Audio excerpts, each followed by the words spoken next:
language education, we will try to look at how learning English, learning languages has undergone drastic changes over the years. What is the present concept of learning a language, especially English? What were the methods being used in the history of teaching English, right from the beginning till present?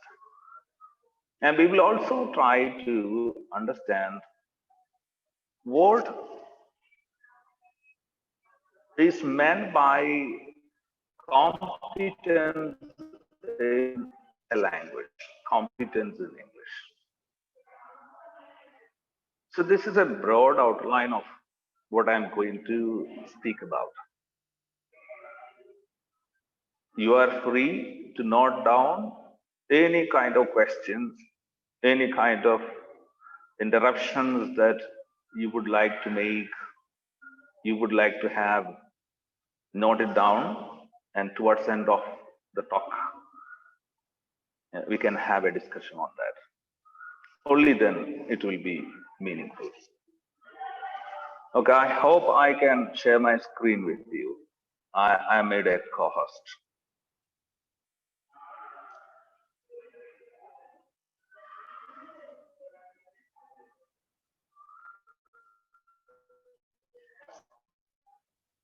Are you able to see the screen? Yes, sir, we can see. Yes, good, fine.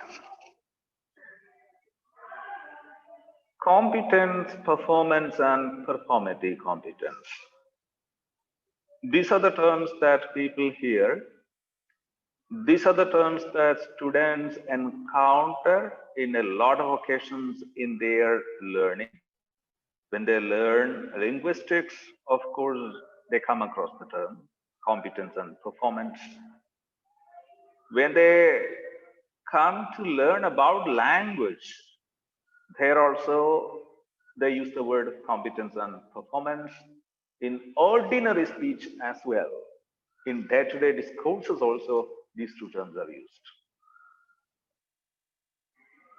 So in the course of the presentation, we are going to look at how these terms are used in the context of learning a language, in the context of linguistics and applied linguistics. With the emergence of linguistics as a discipline in 1940s and 50s, the term competence has been debated a lot. There were differences of opinions regarding what competence actually implies. Still, it is contested. This is why we have taken up the word in the topic, competence. Let me start with Shakespeare. I hope that, I positively believe that you might have read King Lear, one of the tragedies of William Shakespeare. In King Lear, Act 1, Scene 1, Lear speaks to Cordelia. You can see there, Cordelia. If you see the second dialogue from Cordelia on the screen, sorry, from Lear on the screen, how Cordelia, mend your speech a little, lest you may mar your fortune.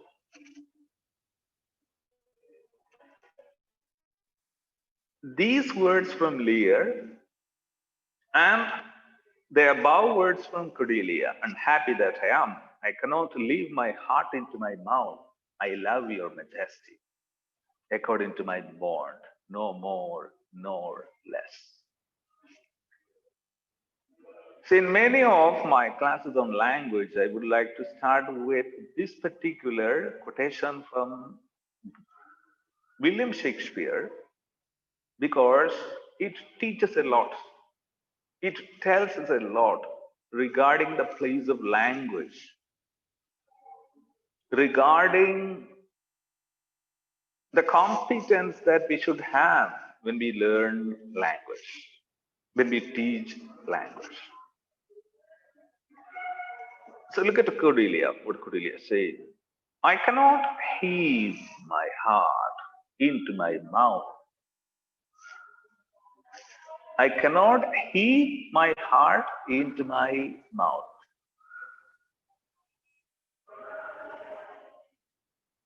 I'm not able to breathe my heart into mouth.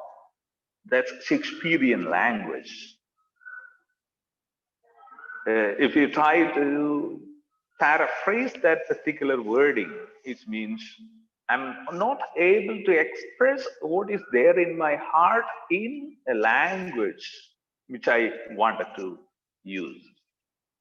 Or another sense, I'm not very good at wording my thoughts and feelings.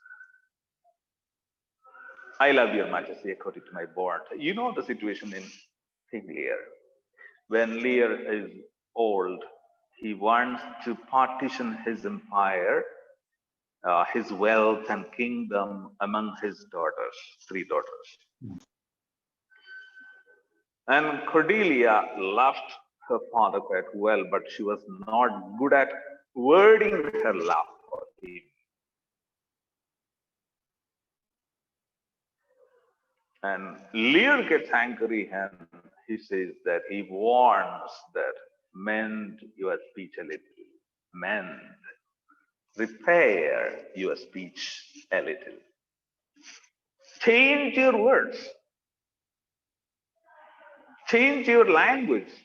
Improve your language. Use your language appropriately. Mind your words and the way that you use the words, lest you may mar, you may spoil your fortunes, the wealth that you are going to get. So, as an introduction to the talk, this is what I have got to tell you. If you are going to learn English, if you are a student of English, if you are a teacher of English, be it language or literature, unless you pay attention to your words, I mean the language that you use, unless you chalk out an identity of yours in your own language, that will cost you a lot. Your career will be in danger. Your ability in language can positively influence your career, your job, your wealth. It can destroy your career as well.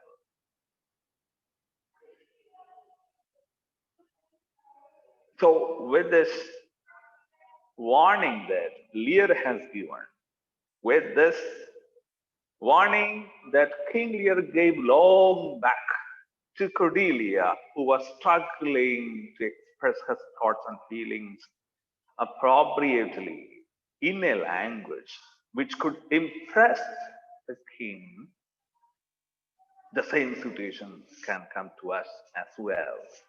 Because I understand I was asked to speak with students in focus,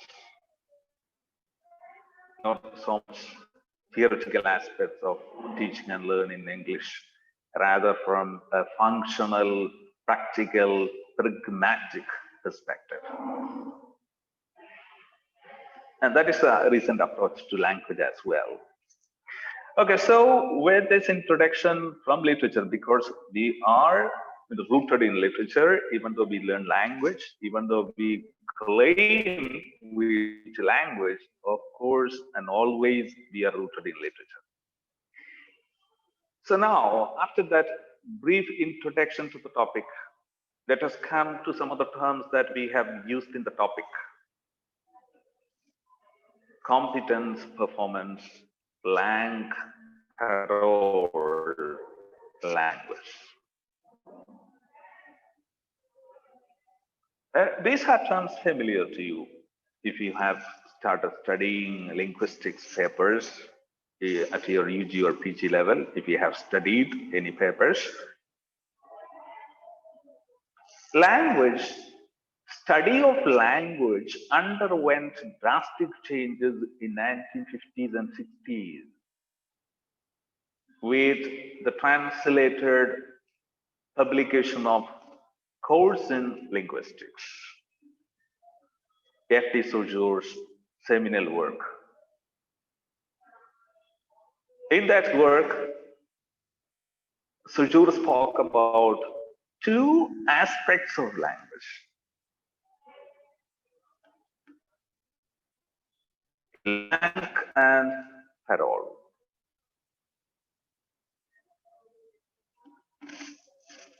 Langue, by langue, what Saussure meant is a person's understanding of the system of language,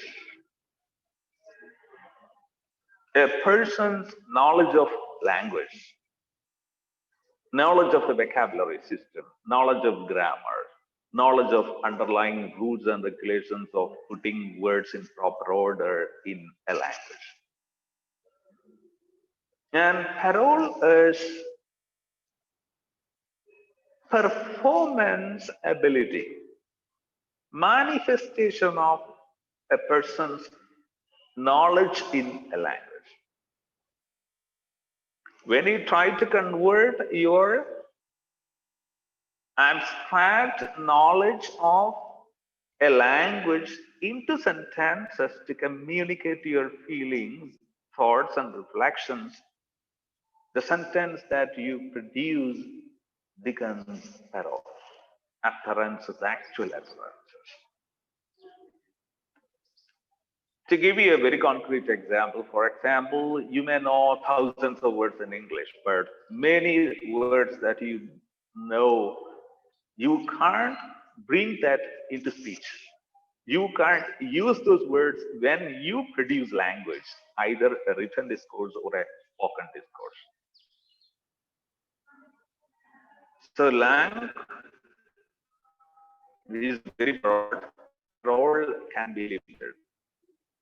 Langue is sometimes your passive knowledge of language, and parole is how actively you can convert that passive into utterances. So with the introduction of these two terms in linguistics, and even in structuralism as well, these two terms started getting attention. And later, these two terms started influencing teaching and learning English.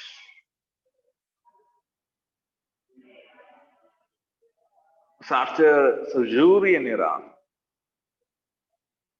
we have another influential linguist, the American linguist, Noam Chomsky.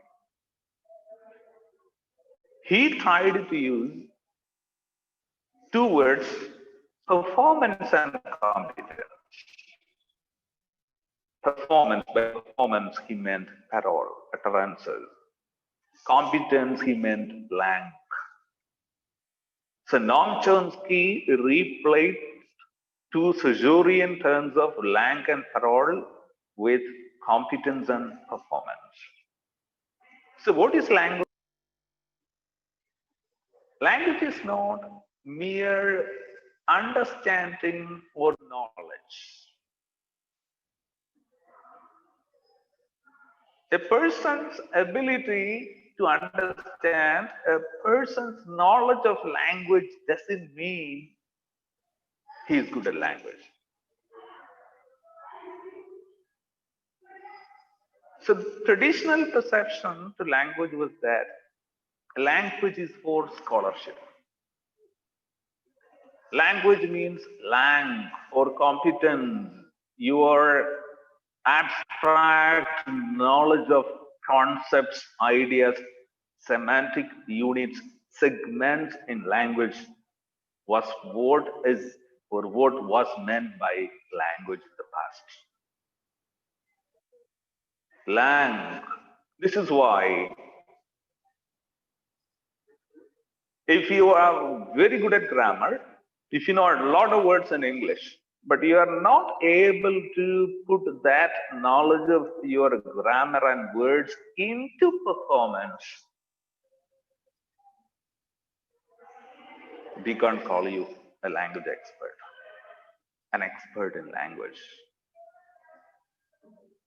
Because the old traditional perception to learning language was language is knowledge, language is content,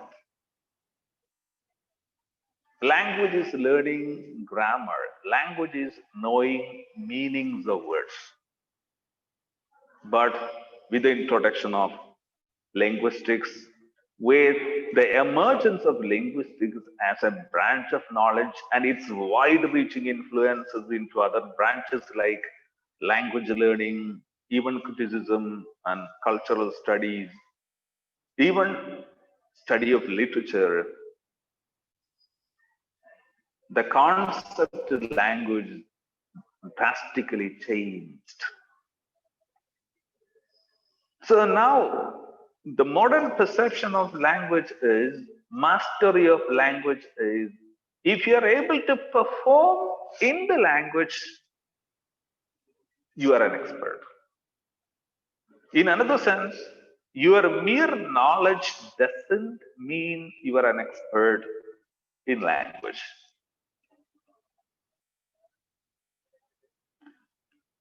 You should have both. You should have lang. You should have parole. You should have competence. You should have performance.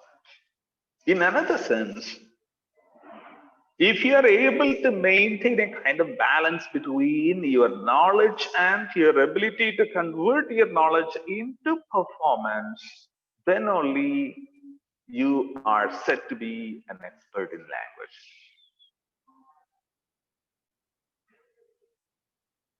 This is what has come over the years. This is the latest perception to language. Language is not a mere competence. Language is performance. Language is both performance and competence. This is why the third word, performative competence.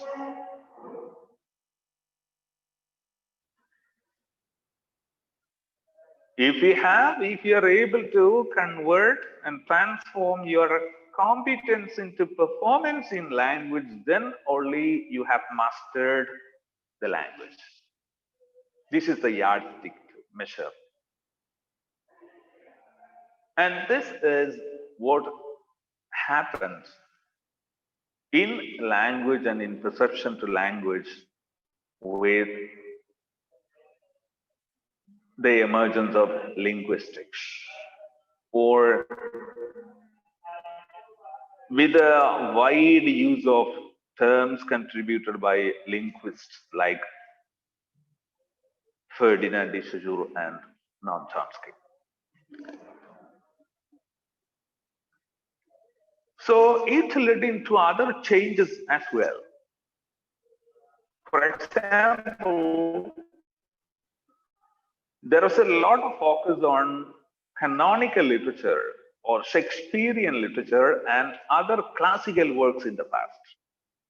I still remember as I was a student of UG in 1996, in all UG programs in the past, Shakespeare was a necessary, mandatory component. I still remember the general paper that I studied, the common English paper that I studied when I was a graduate. And that stayed for long, long years. Shakespeare and poetry. So Shakespeare was a compulsory component. Then poetry was also a compulsory component. Then we had a fiction or a novel will be there. So what happened to Shakespeare? And it is because of this change in perception, because Shakespeare will not help you get competence or performance in language. Because most of the words used in Shakespearean writing don't have the meanings that they had in the past, they had at the time of his writing. Language is very dynamic. Language continues to change. Words get into language, words die out of language. So Shakespeare is not able to cater to the need of competence and performance of learners. This is why Shakespeare and Shakespearean plays started getting excluded from syllabuses. In another sense, perception to learning language changed. Consequently, they were redefining or they were redevising the materials and methods being used to teach language. So language doesn't mean mere knowledge of language components, but equal ability of the person to convert his knowledge into performance, to actual utterances, use. So Shakespearean text for such purposes are learned to be unfit. And this is why syllabuses of universities around the world started excluding Shakespearean text in courses where language is the primary focus. I stress the point. If you want to teach language, if you want to learn language, if you want to improve your English, if you want to improve your performance and competence in English, Shakespeare is not recommendable for you. And this rethinking led changes in syllabus design, changes in testing, changes in teaching and learning. Okay, let's move on to the next slide. So I just gave you where the change started. How novel perceptions to learning and teaching language, especially English, emerged with the emergence of linguistics, with the emergence of looking at language from a different perspective. Because Sejourd also introduced two concepts like synchronic and diachronic approaches to learning a language. Synchronic, language existing at a particular time. Diachronic, language existed over the years.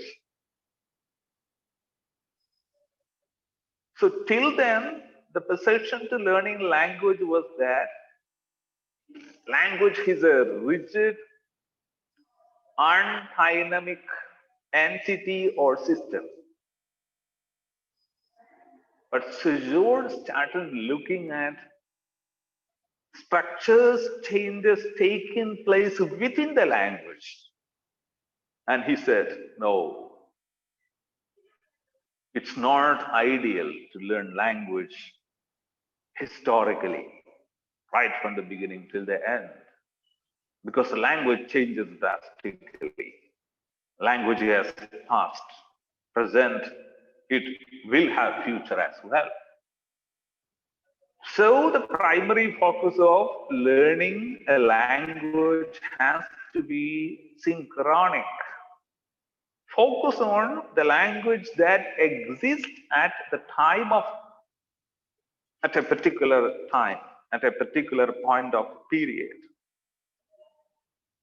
So if you are studying Shakespeare in English now, it's of no use for you because it is asynchronous. The language has to synchronize with your time, your life, your current existence.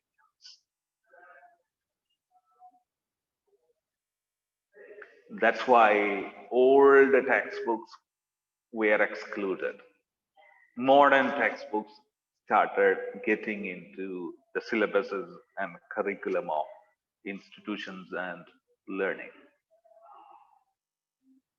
So we can see Sajourian thoughts, Sajourian concepts, Sajourian ideas having a very revolutionary, drastic influences on learning language, teaching language. And this was further intensified by Chomskyan concepts. From there, let's move on to,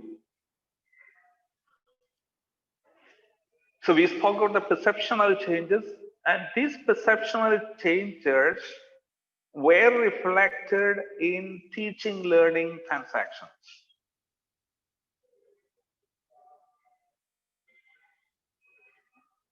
Changes in approaches, changes in theory started influencing classroom practices, instructional techniques. And if you look at the history of ELT methods, history of approaches to teaching, and of course there is a difference between approach and method. Approach is the theoretical underpinnings for doing something. It speaks about the theoretical aspects of how to do, what to do, when to do. This is approach. Method is a step-by-step process involved in something. Method is practical way of putting the theory into practice. So before the Sajourian era, right from the 16th century, 17th century, 18th century till 19th century, English was taught all across the world in GT, in grammar translation method. GT is the short form for grammar translation. Because before Saussure, language was considered as a content subject, just like physics, mathematics, history, geography, just like any other subjects, just like literature.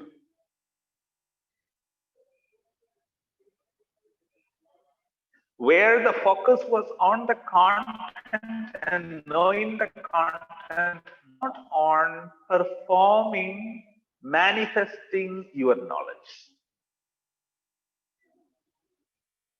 So this is why grammar was given utmost importance in the syllabuses and curriculum of language instruction.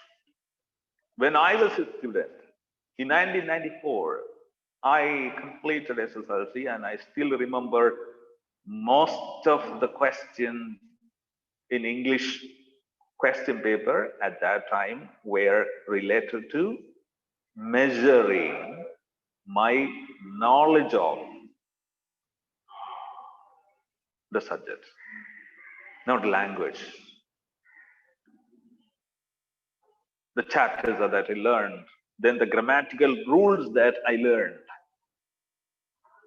So it was a grammar-bound, knowledge-bound, content-based approach to learning, teaching.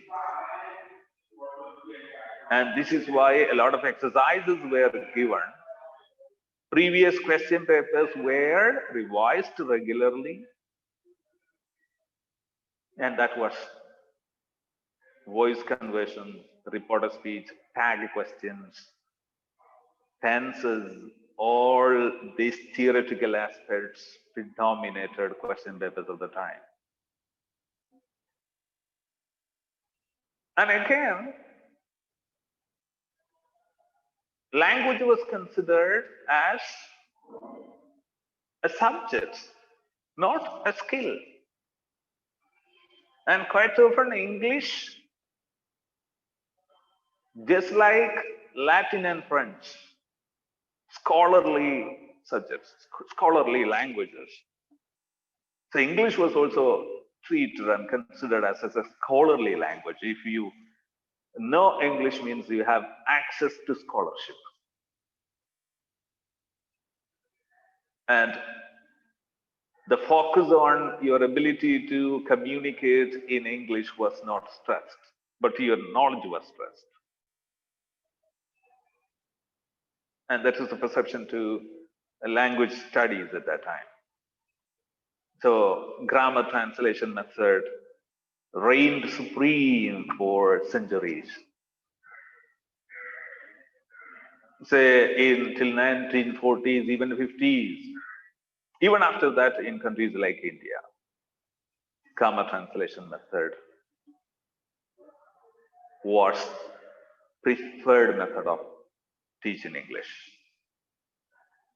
So from grammar translation, from translating text from one language to another, from English to another language, from another language to English, translation also played a very important role because structures were focused a lot in grammar translation method. So if you know the structures of language, you can easily communicate. This is what they perceived at that time.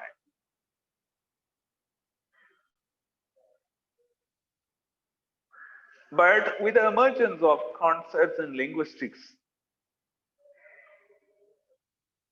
and redefined definition of language and language skills and language mastery, with a widespread acceptance of concepts like competence, performance, with the predominance that the word performance and parole gave over the other two terms, rank and competence. There was widespread dissatisfaction with grammar translation method because even after having a thorough knowledge of language components, people were not able to communicate in it properly. When we say communication, primarily the spoken discourse. So DM emerged. DM stands for direct method. Direct method emerged. And in direct method,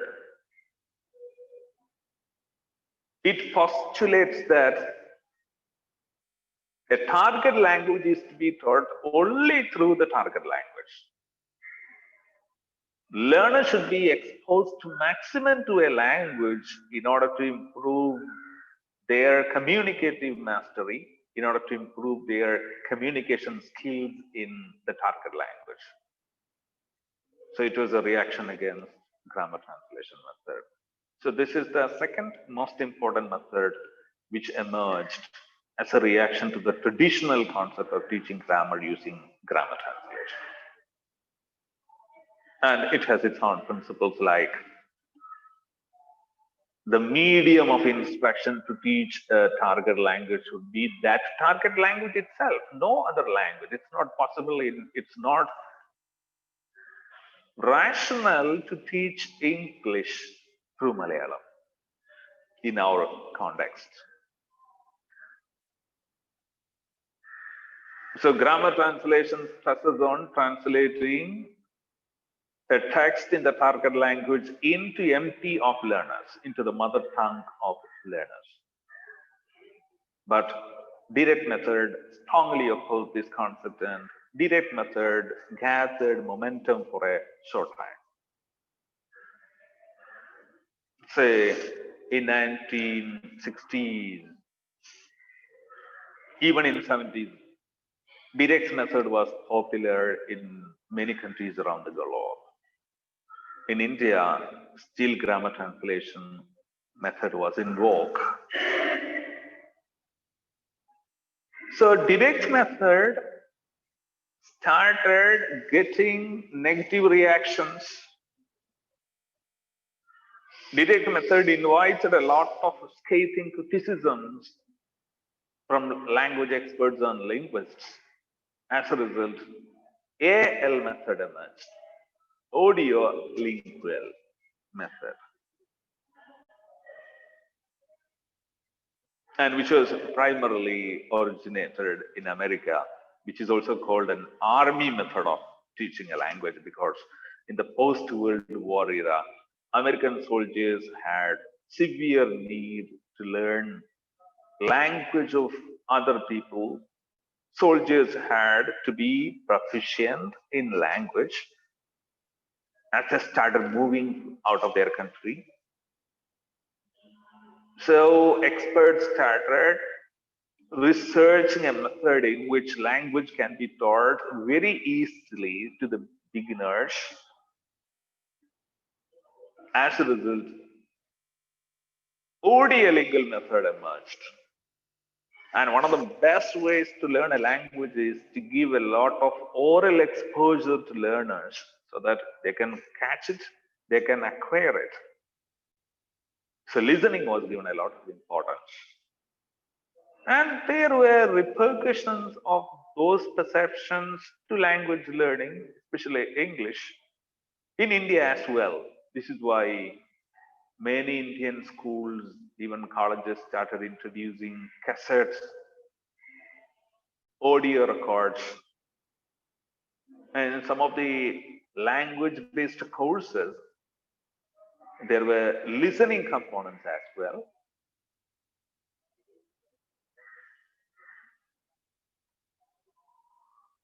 Then comes CLT, communicative language teaching. So in 1980s and 1920s, even now, this is relevant. Communicative language teaching.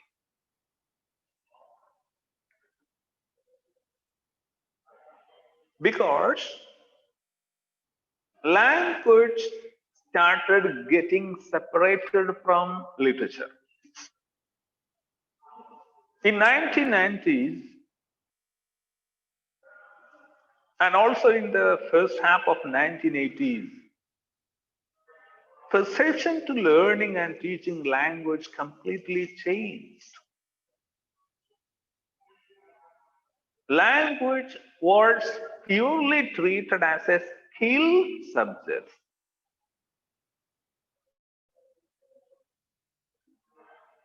Language is primarily for communication. Language means basically performance.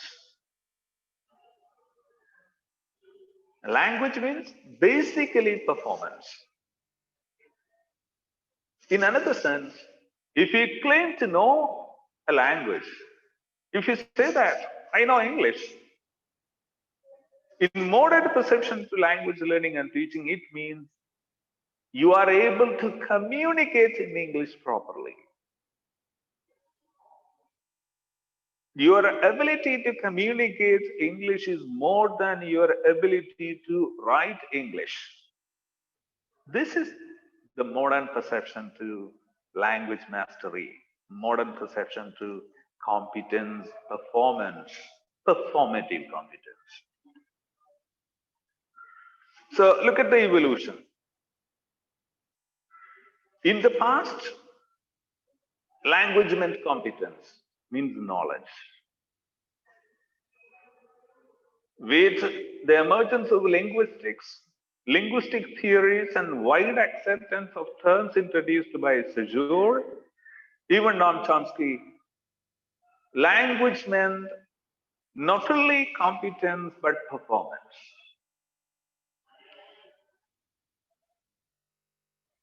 You should have both abilities. You should have ability to write, you should have ability to speak. Your claim of being an expert in language can be authenticated only when you have both the skills with the same, almost same proportion. But with the emergence of recent perceptions to language, with the emergence of communicative language teaching, communicative approach to language teaching, the third word is used, performative competence. Competence perform, performative competence.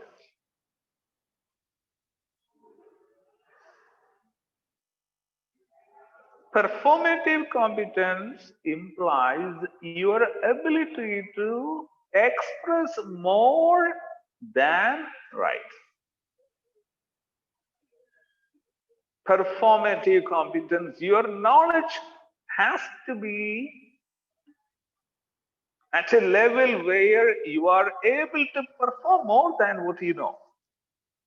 In another sense, there is no gap between your Lank and Pharaoh. Your knowledge is equal to or more than your knowledge in language should be equal to your ability level in the language, your skill level in the language, your ability to perform. You should be able to manifest more than what you know. Then only you are an expert in language. So look at the change to perception. This is the evolution of perceptions to learning and teaching language.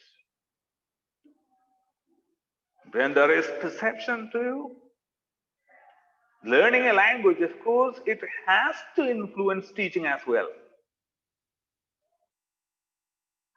Unfortunately, it doesn't get into teaching element. We are still teaching, or most of the teachers, mostly in many places, I mean, especially in our Indian ELT context, performative ability is not stressed. When I say performative ability, there is an emphasis on oral manifestation of the language. You should be able to manifest your knowledge of language orally, effectively in realistic contexts, in real life situations. So this is what communicative language teaching or communicative approach to language implies.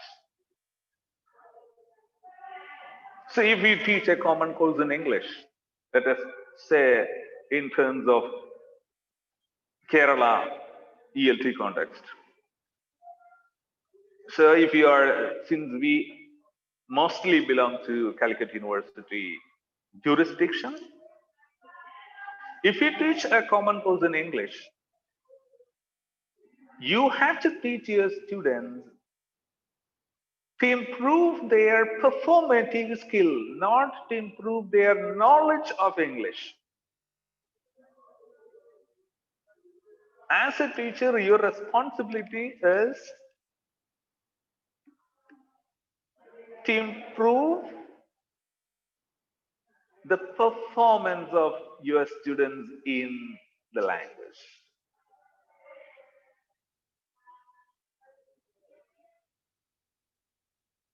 This is the modern approach to language. And after CLT comes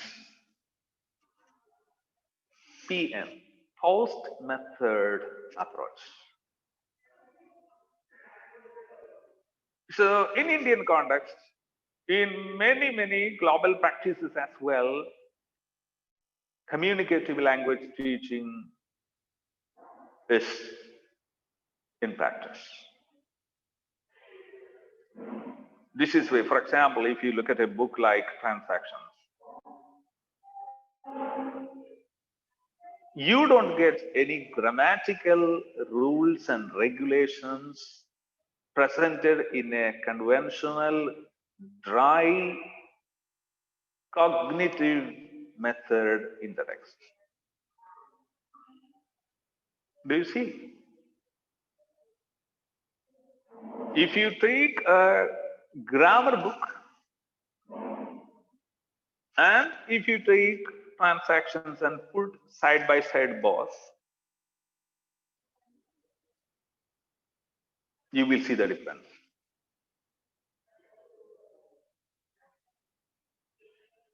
Because that's a recent approach to teaching and learning language.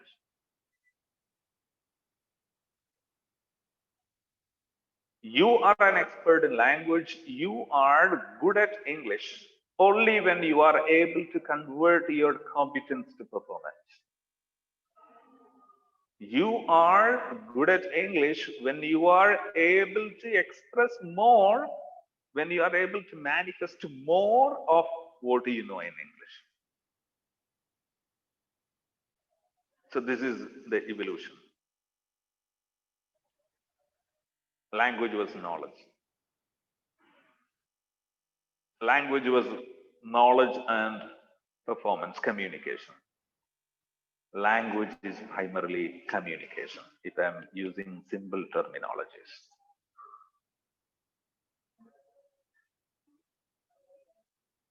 So teaching English is not dissecting information about English.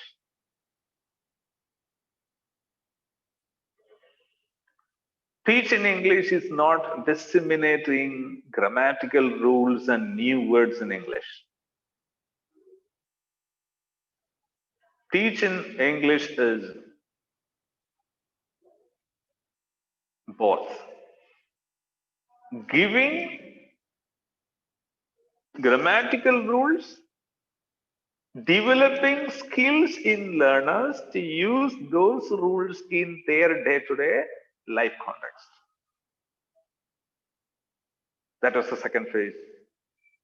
But the third phase is teaching English is developing performance of your learners in English rather than their knowledge. So knowledge was the most predominant thing in the old concepts. In 1940s and 50s, both were stressed, knowledge and performance. In 1980s and 19s, performance is more stressed than competence. Post method is altogether a different thing. I have another slide to speak about it because that's an approach instead of a method. Okay, let's move on. So what is post-method concept of teaching English? The post-method concept of learning English. Indian linguists like Prabhu, then Sri Lankan-born American modern linguists like Kumara Vadivelu. They are exponents of post-method.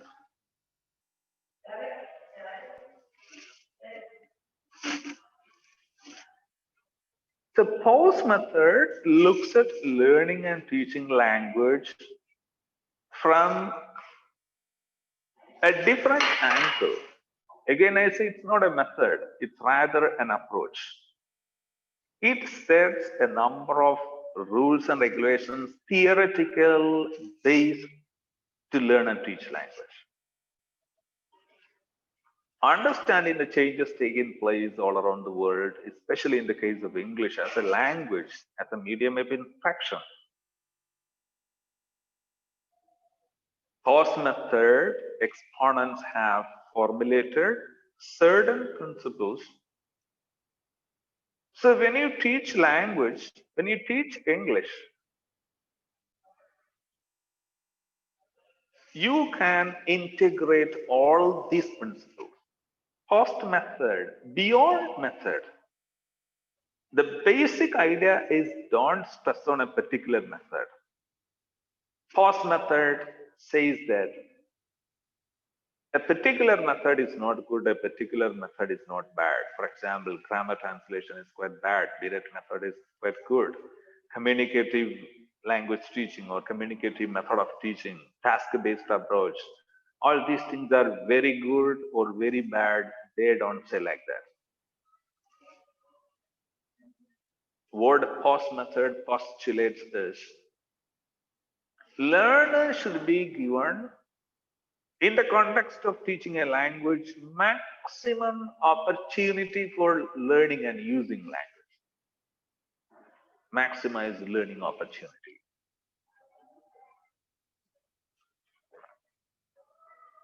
Facilitate negotiated interaction.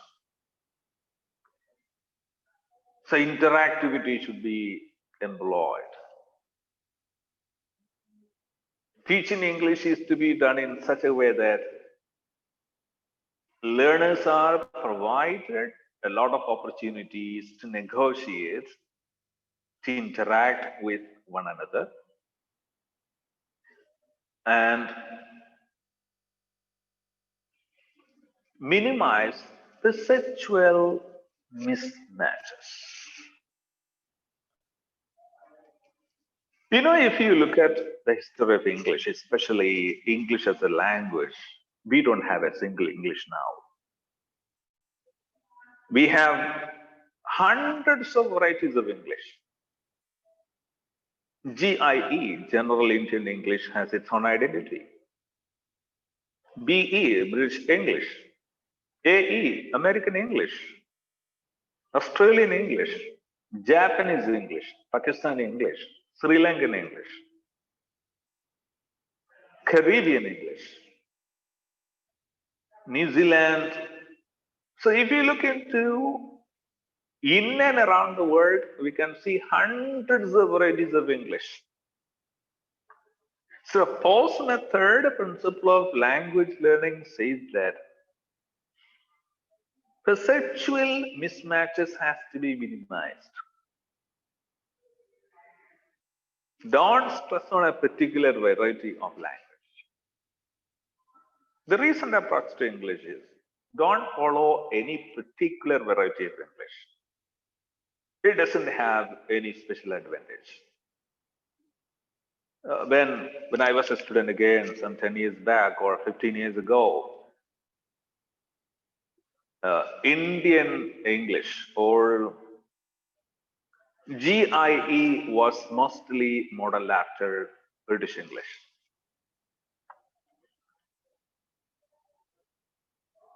So what about the scenario now? For example, as a teacher, when I look at notes or answer sheets of my students, if I see color, COLOUR, COLOR, as a teacher, I consider both right. Now, COLOR is more accepted than the other one, or widely used than the other one. But when I was a student, if I wrote that American spelling of English and that American spelling of that word, my teachers will put a cross mark. So post method says a perceptual mismatches could be there in different methods, even in different varieties of language. Those things, as long as they don't obstruct understanding, those can be dismissed. Contextualized linguistic input. So I'm not going to take each and every point in detail because we have got some more slides.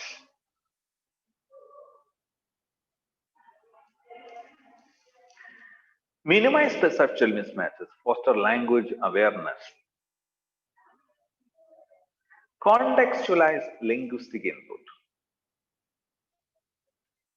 When we teach a language, when we teach English, we have to contextualize English to the social and cultural situation in which we are placed, which we call nativization of language. For example, if you want to teach a particular word, don't stick on to the example that you get from the dictionary because that can be an example placed in the context of the native speakers. So as learners, as teachers, try to contextualize the linguistic input that you teach. Make learners use language to relate to things which they see around.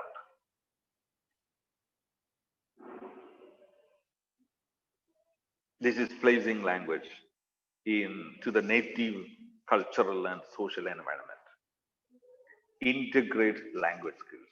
Don't segregate language skills. Don't teach them separately. Learner autonomy, cultural conscience, and social relevance. So POST method is basically an approach which takes into account almost all the positive aspects of different methods, which don't refute a particular method, which don't praise the positive sides of a particular method, which tries to look at all methods, and it is not method, but rather the principles and practices which make teaching and learning effective, not a particular method. This is a summary of POST method concept to teaching and learning a language.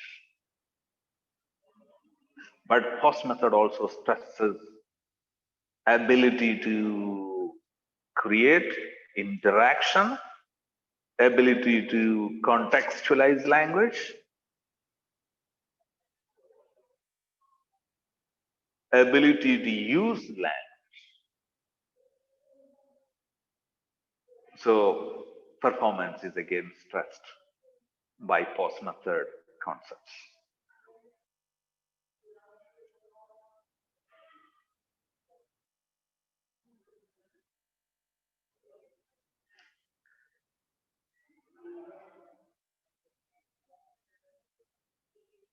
So from there, I think we will move on to another slide.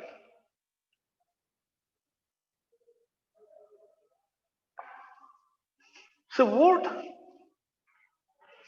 the term communicative competence imply? Because the recent approach to language teaching and learning says that teaching language and learning language is teaching and learning communicative competence, acquiring communicative competence.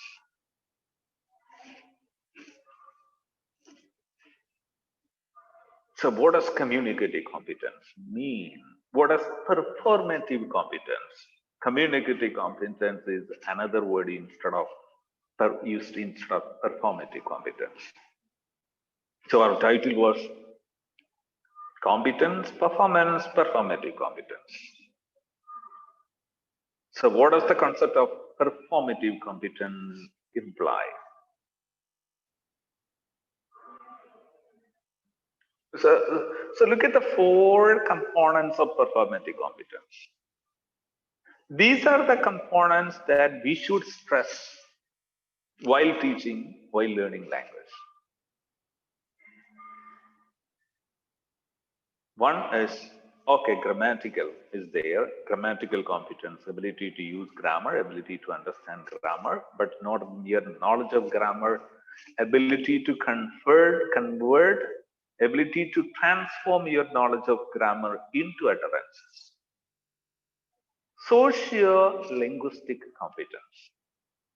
Socio-linguistic competence refers to your ability to use language appropriate to the social context and the social position of the interlocutors, people who are involved in the dialogue. For example, the way that you speak to your teacher will be different from the way that you speak to your friends. That is your ability of language, your socio-linguistic awareness of language. Again, it is related to the performance, not mere knowledge. Your understanding of using appropriate variety of language, appropriate words, appropriate structures, appropriate word combinations, appropriate tone, according to the social and cultural context in which you speak.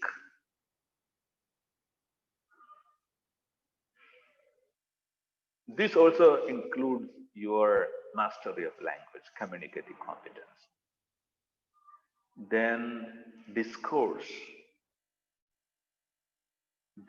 competence. When we say that, when I claim that I know English, I'm an expert in English, I have communicative competence in English, I should have all these four elements within me.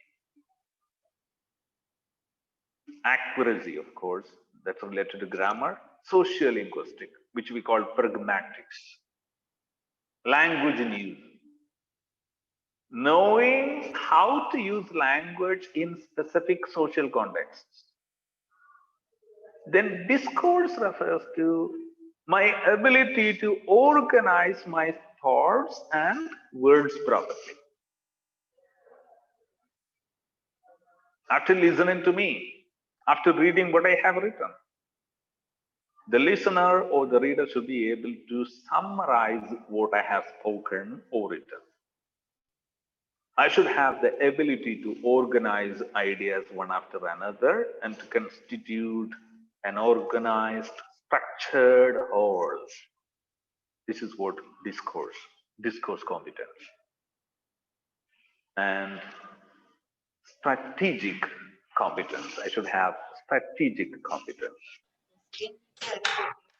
Some of the strategies that I use, for example, strategic competence here refers to gestures, voice modulation, pitch, stressing.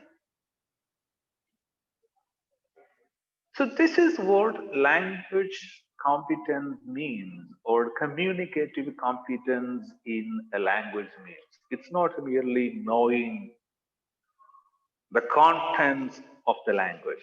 It's not merely knowing grammar. It's not merely knowing vocabulary. It's not merely knowing in which context you have to use this word. But it's an amalgamation of all these four important elements together. And if you critically examine it, these four elements of communicative competence or performative competence, you can still understand. Look at sociological, it comes in performance. Discourse, it comes in performance. Strategic, it comes in performance, not in writing. So when to use spoken language, so primarily speech is the important element in this. So let me underscore my earlier statement and argument that the recent approach to learning and teaching a language, especially English, it implies that ability to communicate effectively in the language is what constitutes your competence or knowledge of the language. It is communicative competence, not mere competence. Competence which when can be converted into communication, which constitutes language. So accordingly, you have to change. If you are a teacher, you have to change your mode of teaching. Otherwise, you are practicing something which has been discarded long in the past. Or if you are practicing something which doesn't give emphasis to the communicative competence, the performative competence, which only addresses competence level of learners, you are doing injustice. You are not doing your trade.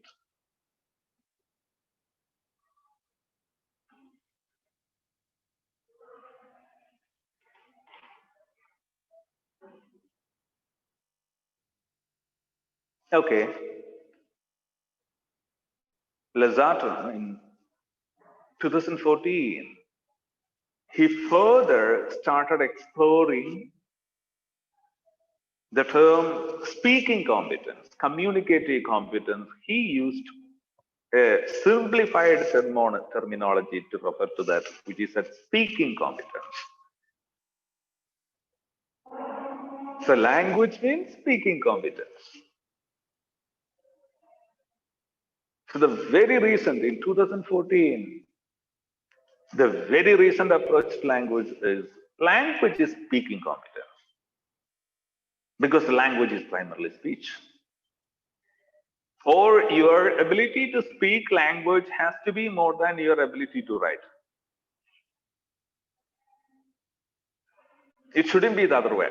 Your ability to write English is more than your ability to speak English. So communicative competence in the recent terminology is replaced with speaking competence. Language means speaking competence. Language means your ability to transform, your ability to manifest your knowledge of language into utterances, into actual use. It is not mere learning grammar. It's not mere learning vocabulary. It's not. This is why that's an important question.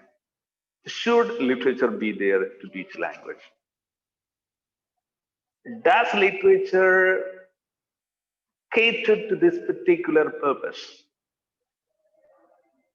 Does literature play a vital role in improving the speaking competence of learners?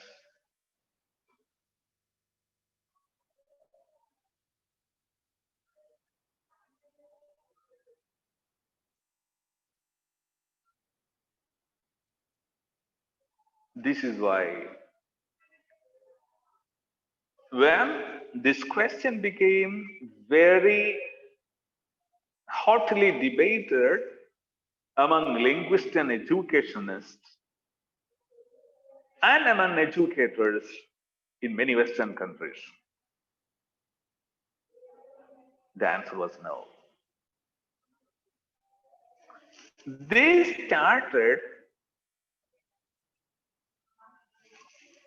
started bringing a kind of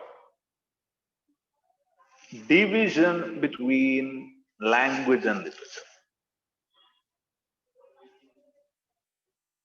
I was working abroad for six years in a Middle East university, which follows an American system of teaching and learning, English. There we have two separate departments, Department of Literature, Department of Language. If you look into global scenario, literature and language are completely separated, segmented into two entities. Because literature is more or less content. And literature uses a kind of language which is not used for day-to-day communication. Literature makes use of literariness of language. Literature makes use of suggested meaning of language, but in ordinary speech, denotative meaning is used, not the connotative meaning. And this is why there are textbooks like Transactions, where there is no piece of literature because literature is not purposefully written to teach language. Of course, it can be used as a medium, but the way in which literature is taught for language has to be completely different from the way in which literature is used for literature.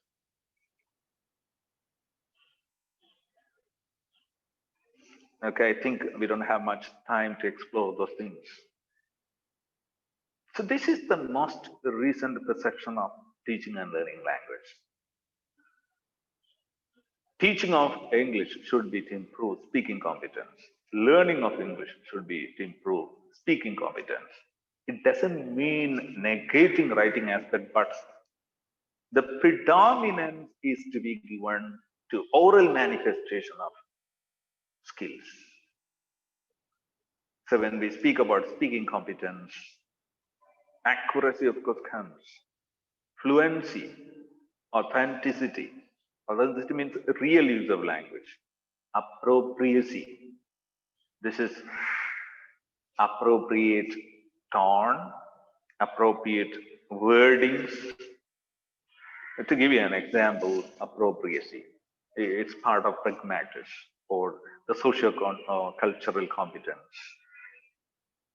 How, to whom you are speaking and your understanding of the context of speakers and the context of language, or the appropriacy of language to be used to speak in a particular context. So again, all are related to performance.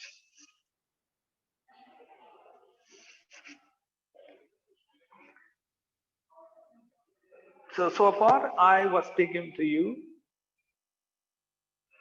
slightly stressing on the theoretical aspects of learning and teaching English, teaching any language. So now from those theoretical underpinnings, let me come to a kind of practical plane with very familiar examples so that especially student listeners will get a better idea of how to go about.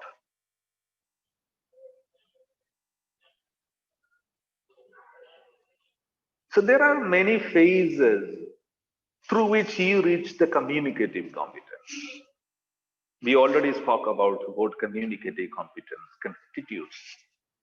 What are the components of communicative competence? Now, I have converted those theoretical frames and those theoretical perceptions into sentences so that you will get, even students will get a very lucid understanding of what those terms and terminologies actually imply. If you want to move to communicative competence, which according to modern research is the purpose of teaching and learning a language, you have to get through certain phases. So look at the sentence number 1. I want to drink this.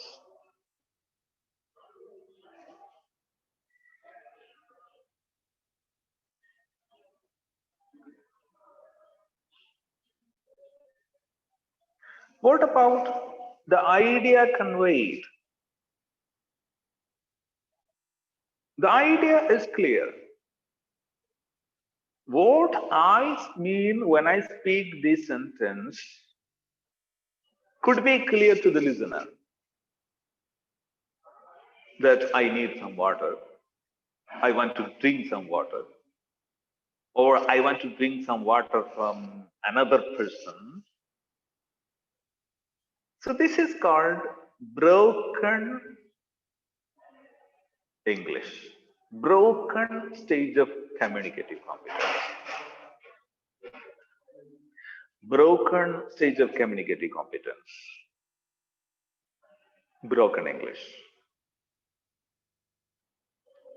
The speakers of the language start from this stage, especially when we try learning a second language. We start from a broken stage. A broken stage means grammar is not stressed. Words are not properly ordered. From such a broken English, from a broken stage of learning a language, where grammar is not stressed, but the idea is stressed. If I am able to communicate the idea to the listener without being quite conscious of the structure, but if the listener is able to get the idea, okay, I am in a broken stage to the communicative competence. From broken stage, if you place yourself in a broken stage, you have to advance to the next stage. These are different stages of communicative competence. After the end of the session, you can think about yourself. You can look at your own stages of learning a language, where you can be placed, where you have to move. So this is for a self-analysis. Communicative competence, from my personal viewpoint, has got 6 stages. Critically look at your communicative competence level in English. Try to place yourself in one of these stages. Work hard to move on, to advance to the next level. So we spoke about broken English, broken stage. And the second is spoken English, spoken stage towards communicative competence. For example, a sentence like this: I drink water, this bottle. This is spoken English. Spoken English doesn't require the person to be completely accurate, because in speech, the idea is supported by a physical environment, the gesture of the person, the context in which the person speaks. So the idea can easily be conveyed. Spoken English doesn't stress on the accuracy of language. And this is why quite often many spoken terms in English sometimes are not even a complete sentence. Long time no see. What's its English? What's its Malayalam? Long time no see. Is it a sentence? It's not a sentence. Better said than done.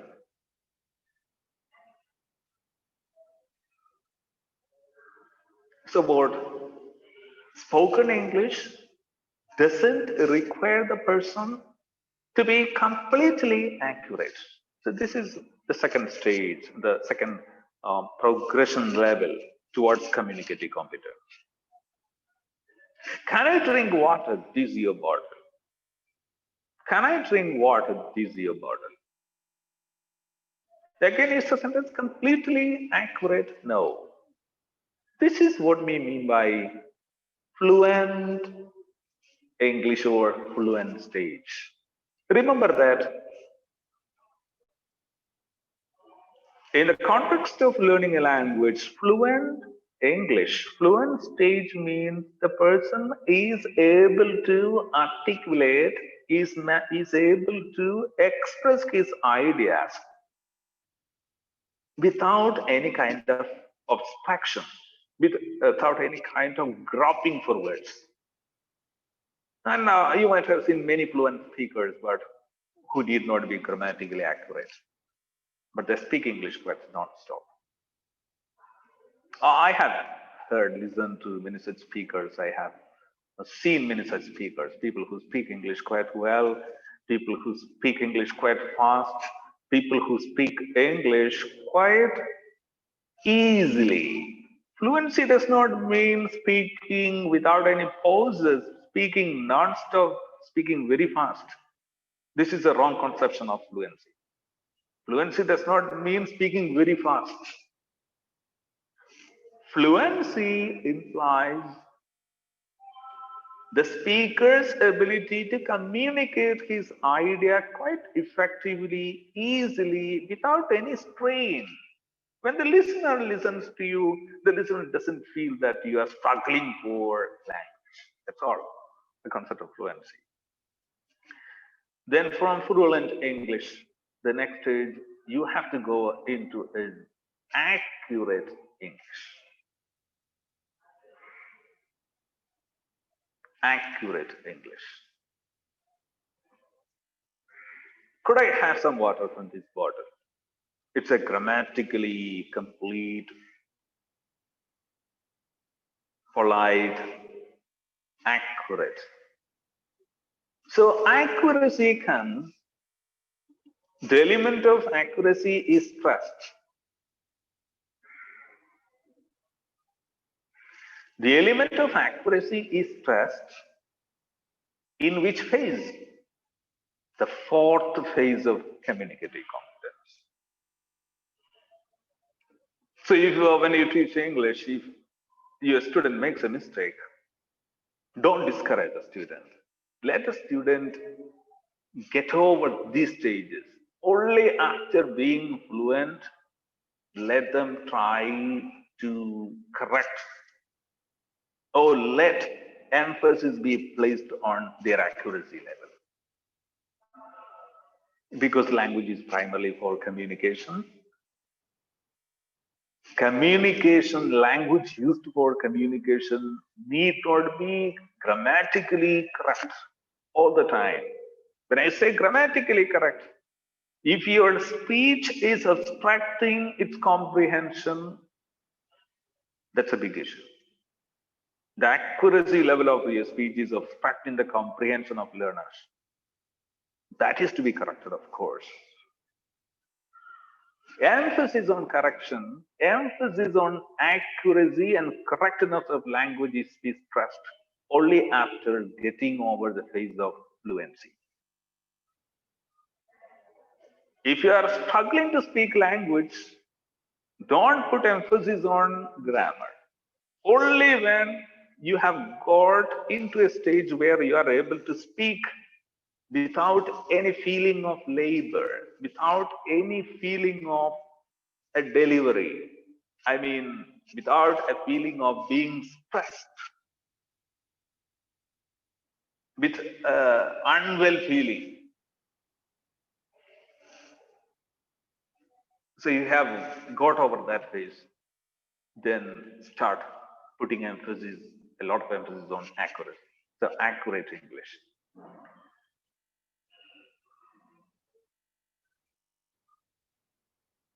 Then look at the next stage. FAE, fluent, accurate English. Fluent, accurate stage.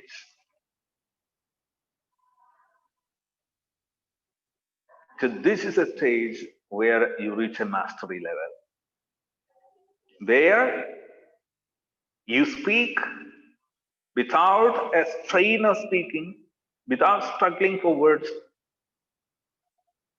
without a lot of stress and strain on your part to get words, without feeling difficulty to contain words and to express your ideas quite effectively.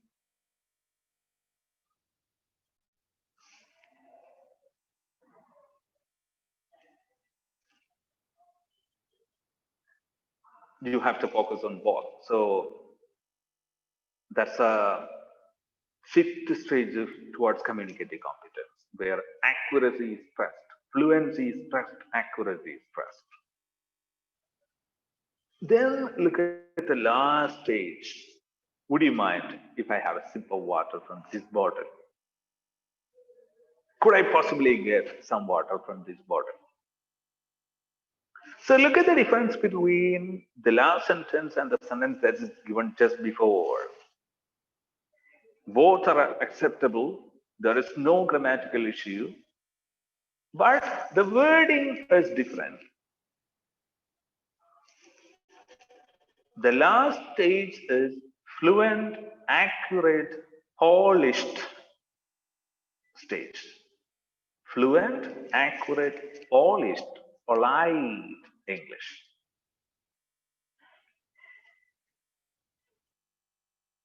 And this is something which we have to be very sensitive as teachers of English.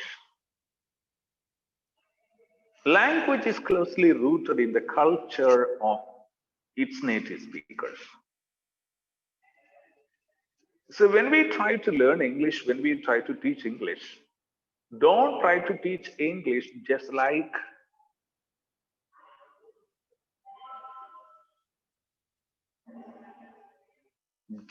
Malayalis.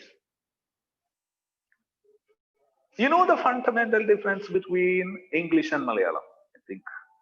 I think more time is moving very fast. So how much time can we continue?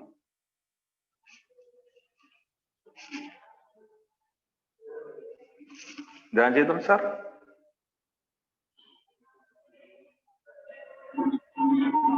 Thank you so much, sir. Your class proves again that you are an idol of knowledge. It was a wonderful experience listening to you. We feel Okay, honored to have just you 1 minute. with us. Hello. Yes, sir. Just I want to conclude. I was a bit worried about the time. So how long can we go?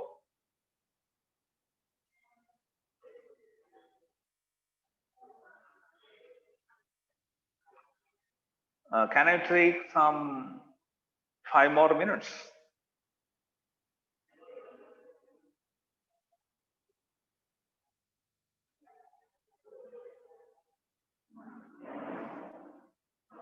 Hello.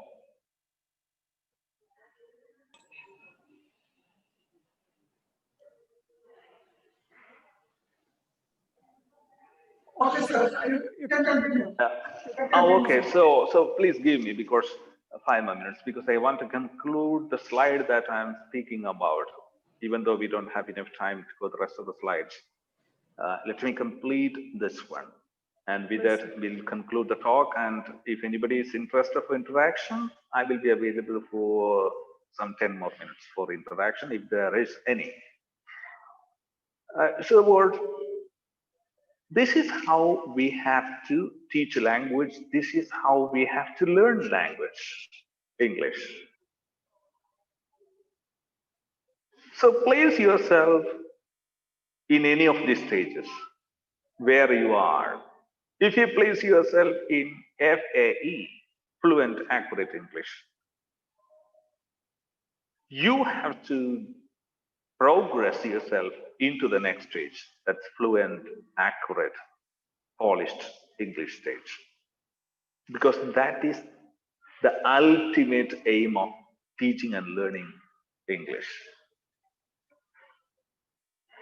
This is what transaction tries to do.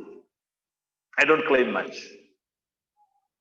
Transaction presents to you a lot of situations, a lot of frames where your knowledge of language is not so much stressed, but your ability to express language in day-to-day real context with a lot of polite expressions. Because in the recent perception to language learning and language teaching, the objective, LO of learning is communicative competence. Communicative competence refers to not merely expressing your idea, expressing your idea, understanding the situation, understanding the listener, understanding the context, and also understanding the socio-cultural norms of communication, using appropriate gestures, using appropriate tone, and also using wordings which sound and make your language quite polite and polished. For example, you can ask a person,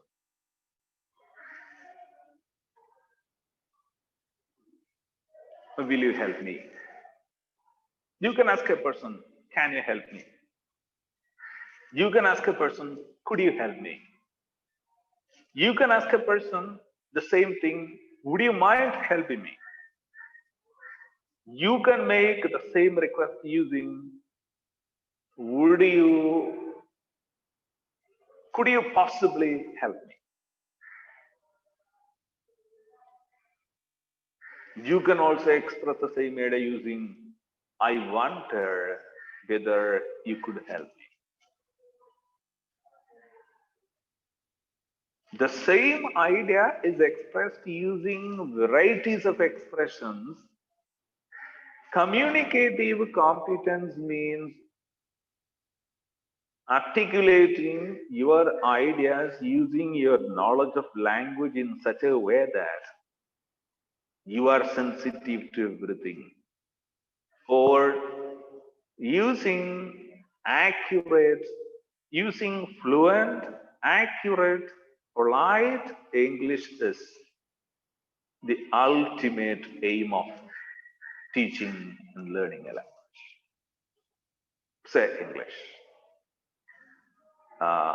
With this, I would like to conclude my talk, even though it is inconclusive. So I hope I have done justice to the topic.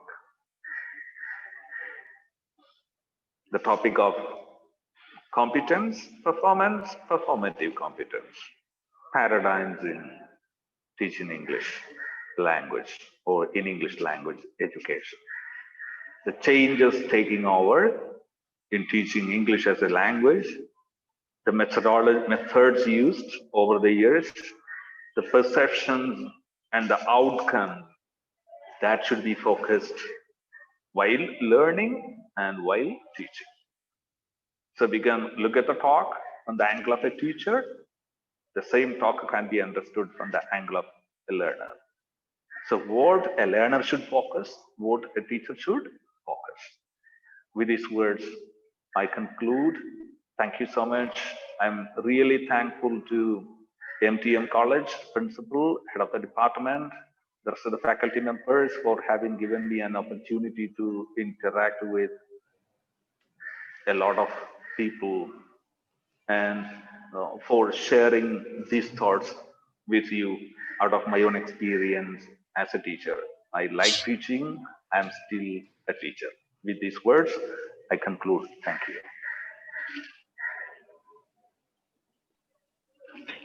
Thank you so much, sir. Your class proves again that you are an idol of knowledge, as I said earlier. It was a wonderful experience listening to you. We feel honored to have you with us. Now we can go to the next session. If anyone needs any clarification regarding this topic, you are welcome. And also the feedback form will be provided in the chat box. Just check it out.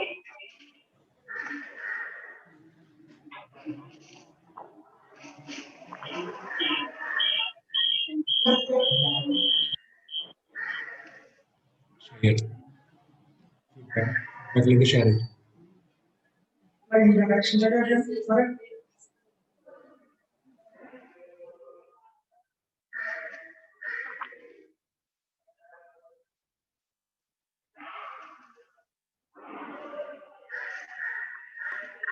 The feedback link is shared in the chat box. Just check it out. Meanwhile, if there is any question, you can ask.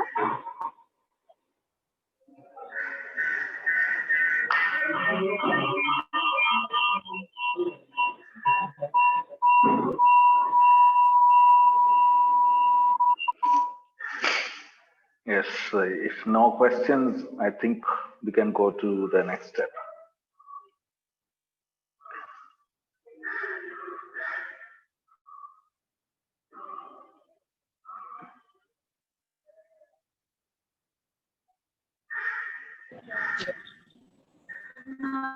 ഇതിന്റെ password എന്താ പറയാ?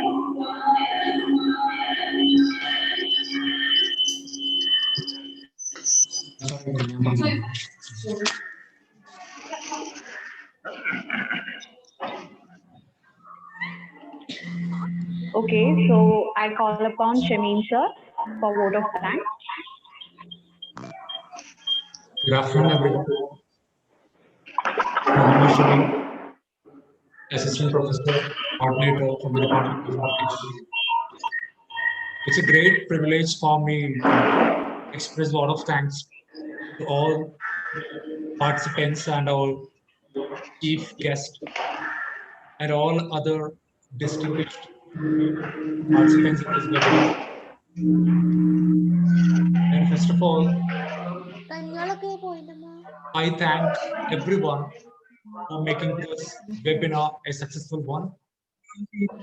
I'd like to thank our chief guest, Dr. Abdul Latif sir, for enlightening us with his unfathomed knowledge in the area of language and linguistics.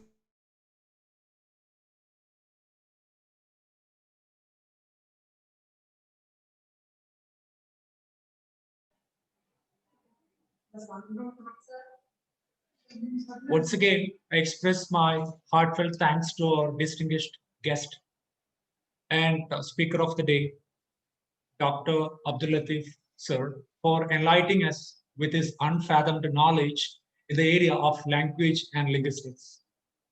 The entire session delivered by him was really helpful and beneficial to the language enthusiasts, students, teachers, and research scholars, especially in the field of language. And it's for sure the information he shared in the webinar will definitely help us in our studies and future. Once again, I would like to thank our chief guest for taking out his valuable time from the busy schedule and enlightening us with his immense knowledge in the same. Thank you, sir. Thank you so much. I would like to also thank our respected principal, Professor N. Abdul Hamid sir, for giving us permission to organize this webinar and inviting our chief guest to conduct it. And I also want to thank our beloved head of the department, Assistant Professor Rajendra Kumar, for guiding us and supporting us on and off the screen, for making us comfortable throughout the session. And also I want to thank each and every members of my department who really worked hard to make this event successful. And also thank you all, the students and participants and language enthusiasts from various colleges across the state. I would like to end my speech here. Thank you all for attending this webinar and making this a memorable one. And we are looking forward your participation in the upcoming webinars planned to conduct by our college. So thank you all. And we have shared the feedback and participation certificate link on the chat box.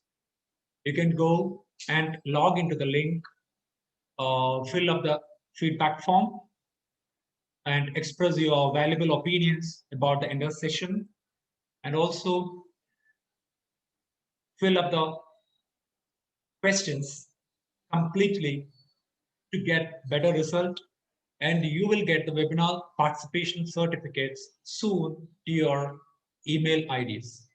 Thank you all. Have a nice day. Have a great day. May God bless you.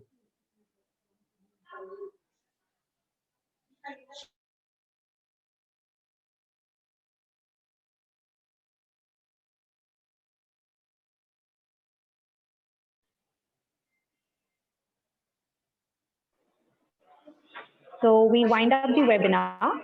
Thank you each and every one for being with us. Thank you.